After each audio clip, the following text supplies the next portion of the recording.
काठमाडौँ 22 कार्तिक बजगाउँ र बजगाईको नालीबेली नामक पुस्तक कार्यक्रम गरी विमोचन गरिएको छ।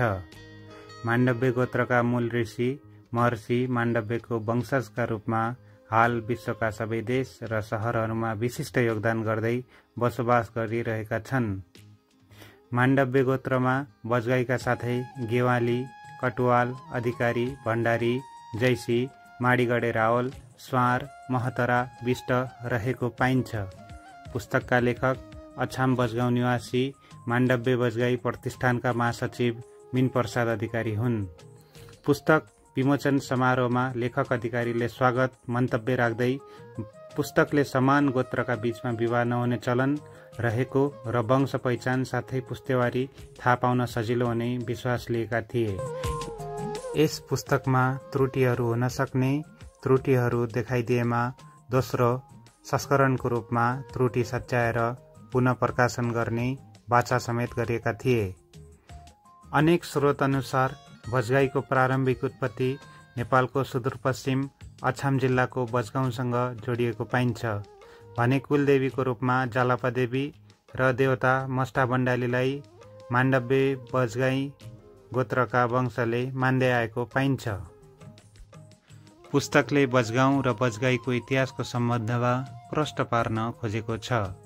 हाल नेपालको 56 जिल्लामा माण्डव्य गोत्रीय बन्धुहरू बसोबास गर्दै आइरहेको पाइन्छ। पुस्तक विमोचन कार्यक्रममा 29 जिल्लाका बजगाई बन्धुहरू सहभागिता प्रतिनिधित्व रहेको थियो।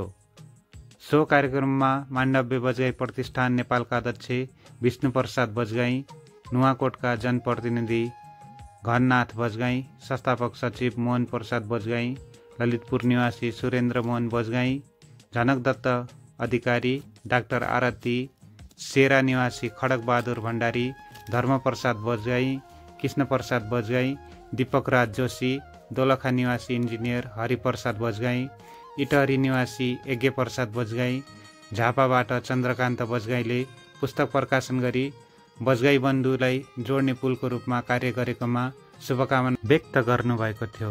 साथै कार्यक्रममा न्यून सहभागिताको विषयमा भने दुखेसो व्यक्त गर्नुभएको थियो। माण्डव्य बजगाई प्रतिष्ठानले यस कार्यक्रममा संस्थागत रूपमा अपनत्व नलिँदा चिन्ता लागेको कुरा बताउनुभयो।